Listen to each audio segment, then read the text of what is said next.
మహాదేవుడును ప్రియ రక్షకుడైన యేసుక్రీస్తు నామంలో మీ అందరికీ నా హృదయపూర్వక వందనాలు చెల్లిస్తా ఉన్నాను. దేవునికి మహిమ కలుగునుగాక.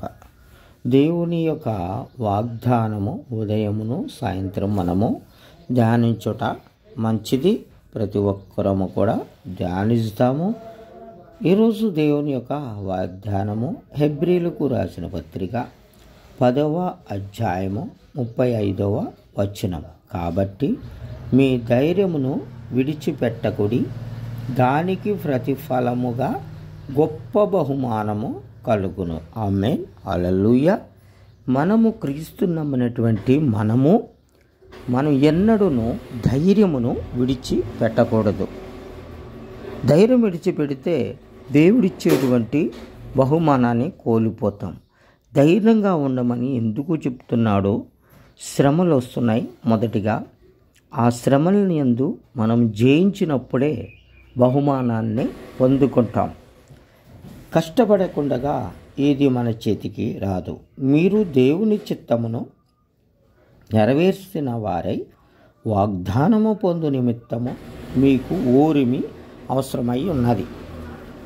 దేవుడి చిత్తము నెరవేర్చటాకే మీరు బహుమానం పొందాలంటే ఓర్చుకోవాలి. ఓర్మి చాలా అవసరమై ఉన్నది. ప్రతి ఒక్కరికి ప్రభు చెప్తున్నాడు, ఈరోజు ఓర్మితో ఉండండి, ఓపికతో ఉండండి.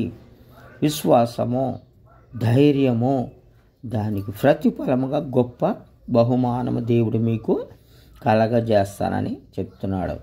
విశ్వాసం లేకుండా దేవునికి ఇష్టలై ఉండటము అసాధ్యము కదండి.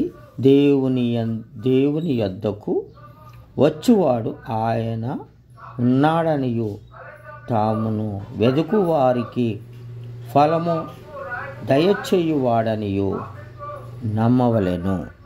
దేవుణ్ణి ఎవరైతే వెతుకుతారో, దేవుణ్ణి వెంబడిస్తారో, విశ్వాసముతో ఉంటారో, వారికి దేవుని యొక్క బహుమానము తప్పనిసరిగా దొరుకుతుంది. వీటికి వారికి ఎప్పుడు అయినా దొరుకుతాడు. మనము మన ఆలోచనలు, మన శ్రమలను, మన కష్టమును, మన యొక్క చిత్త యావత్తు కూడా ఆయన మీద ఇస్తున్నప్పుడు ఆయన యొక్క బహుమానమును మనం పొందగలుగుతాం. అది విశ్వాసముతో. అయితే ఈ యొక్క సమయంలో మీరు చేస్తున్న ఈ ప్రయత్నంలో, దేవునితో మీరు ఉంటున్నటువంటి కార్యాలలో, చేస్తున్నటువంటి కార్యాల్లో శ్రమలు, ఇబ్బందులు, ఇరుకులు అనేకమైనటువంటి మీకు సంభవించి మిమ్మల్ని శ్రమిస్తూ బాధిస్తూ ఉంటుంది.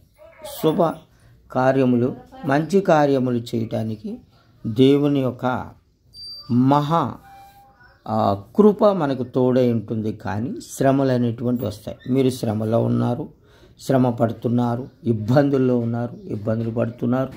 మరి దీనిని బట్టి మనం చూస్తూ ఉంటే ప్రభు అందుకనే మనకి చెప్తున్నాడు ఈ 35లో, కాబట్టి మీరు ధైర్యము విడవకండి, దీనికి ప్రతిఫలము గొప్ప బహుమానము నేను మీకు అనుగ్రహిస్తానని దేవుడు ప్రభువు మనకి చెప్తున్నాడు. ధైర్యం మనం ఎప్పుడు కూడా విడిచి పెట్టకూడదు. దానికి ప్రతిఫలంగా ప్రభువు మనకి సహాయం చేస్తాడు. కాబట్టి చిన్న ప్రార్థన. మహాపరిశుద్ధుడును పరలోకపు తండ్రి అయిన దేవునికి మహిమ కలుగునగాక. యేసుక్రీస్తు నామంలో ప్రతి బలహీనత కొట్టివేయబడును గాక. ప్రతి ఆలోచనలు యేసునామలో గద్దించబడును గాక. యేసునామలో తొక్కబడును గాక. యేసునామలో కాలిపోను దయ్యాలు, చీకటి శక్తులు, మంత్రపు గట్ల యేసునామలో కాలిపోను. ప్రతి కాడి వరకు కొట్టబడు యేసుక్రీస్తు నామలో ప్రార్థిస్తున్నాం పరమ తండ్రి. ఆమేన్, ఆమేన్, ఆమేన్.